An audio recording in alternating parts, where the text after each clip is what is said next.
Zubiri. Maraming salamat Senator Judge po. Padilla, you have 2 minutes. Opo. Nais ko lamang po magtanong sa ating saksi. Ginoong saksi, kanina po kasi habang nagkakaroon ng pagdinig, ako po'y laging iistorbo dahil tuwing may itatanong, mag-u-object, medyo magulo po eh. Pwede po bang sagutin po ninyo ako dahil noong pong February 5, ang sabi po dito ay insufficient po yung na hindi dapat makarating na sa preliminary investigation. Tama po ba? February 5 po yun? May certification, sir. Yes po. Opo. Tapos, nung February 14, naging sufficient na for conduct of preliminary investigation.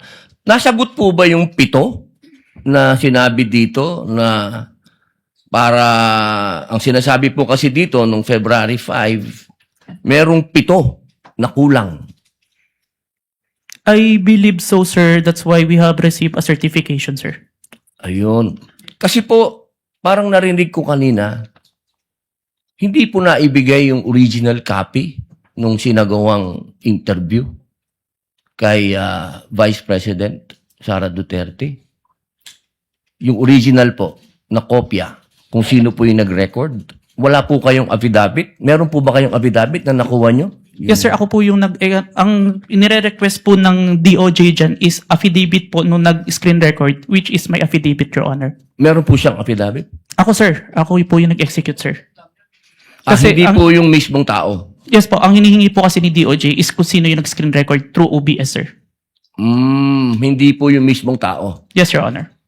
Kayo lang po yung nag-affidavit. Yes, Your Honor. Pero meron po kayong ng pagkakataon ba na nakausap niyo yung tao at nagbigay siya ng affidavit? May I clarify, Your Honor, if sinong tao yung tinutukoy? Yung nag-record po? Ako po yung nag-record through OBS, sir. Hindi po. Yung mismong nag-record po kay Inday sa Vice President. Nakausap niyo po ba? Yung raw file po. Kasi napakahalaga po nun.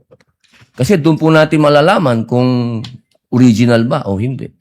The video itself, sir, is publicly available. That's why I performed the recording, sir. Opo.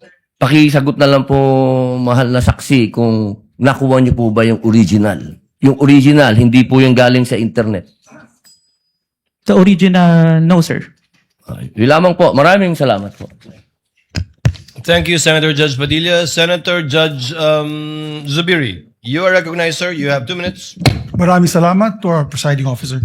Magandang hapon po, Sir Witness. Good afternoon, Your Honor. Afternoon. Gusto ko lang magtanong, clarificatory questions lang po ito. Dito ba sa ating bansa, dahil tinatanong ko po ito sa inyo, dahil kayo po investigating body, sa ating bansa, meron bang specific law pagdating sa mga banta sa Pangulo, Pangalawang Pangulo at kanyang mga successors? Or yan ba'y pasok lang sa grave threats, which is applied sa lahat? Applicable sa lahat ng tao? Based on my personal knowledge, sir, it's only on the grave threat, Your Honor. Which is applied to everyone, if I'm not mistaken. No? Kasi sa batas sa Amerika, sa Estados Unidos, meron po tinatawag na number 18 under the United States Code, Section 871.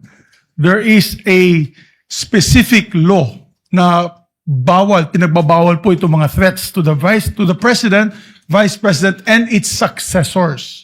May jail time po ito at may fine na malaki. As a matter of fact, dito sa panahon ni Pangulong Trump, marami na po silang kinasuhan at hinabla at napasok sa kulungan dahil sa paglabag nitong batas na ito. At Secret Service po ang sumasagawa ng investigasyon.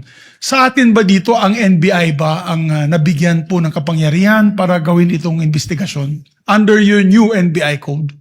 Under our law, sir, the new NBA law, included po yung investigation to the threats to the life of the President, the Vice President, the Speaker, the Senate President, and the Supreme Court, sir.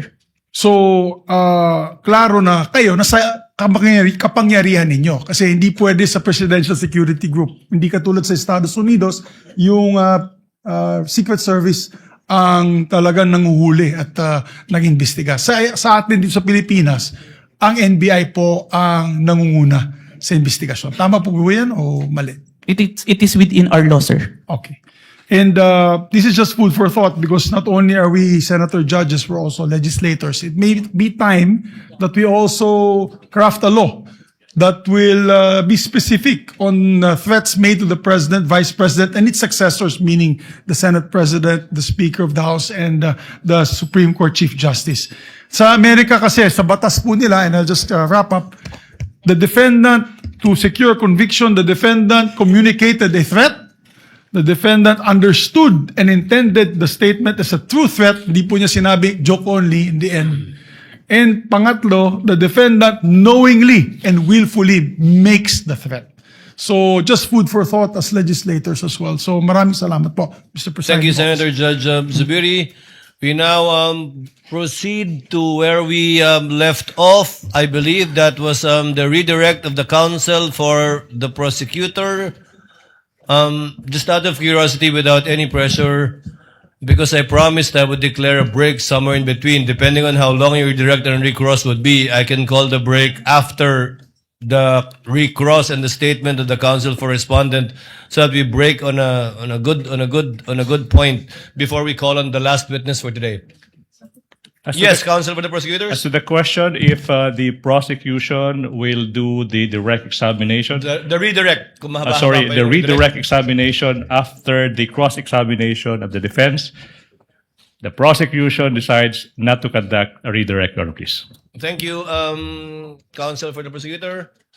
Counsel for the respondent, do you want to begin to utilize your time now? Your Honor, I will turn over the mic to my co-counsel. He will also be the cross-examiner for the next witness. But Your Honor, please, sorry. May I make a manifestation, Your Honor, please, before we proceed, Your Honor, please? A manifestation as to the In statement. connection with what, counsel for the prosecutors? As to the manifestation earlier, that all the documents that have that were confronted, that were Yes. presented to the witness, I believe that the defense said that all those exhibits were pre-marked. But based on our records, Your Honor, please, and then I hope the defense will clarify this for the record. We perused the documents and we don't see that the articles of partnership and the screenshots of the websites that were presented earlier, based on our tally, based on our records, these were not pre-marked, contrary to what the defense manifested. So we would like to seek clarification from the defense. That is correct, Your Honor. Those three documents were not Noted pre-marked. and entered into the records. Thank you so much. Given that there is no redirect and recross, counsel, can you state for the record your name? Good afternoon, Your Honors. I am Mark Sivin Luan for the Vice President. Sir, you have, you're aware of the situation. Time was given to the counsel for the prosecutors to make a discussion about whether or not Article 4, the acts alleged in Article 4 constitute an impeachable offense. You have the same time of 4 minutes and 26 minutes, which will round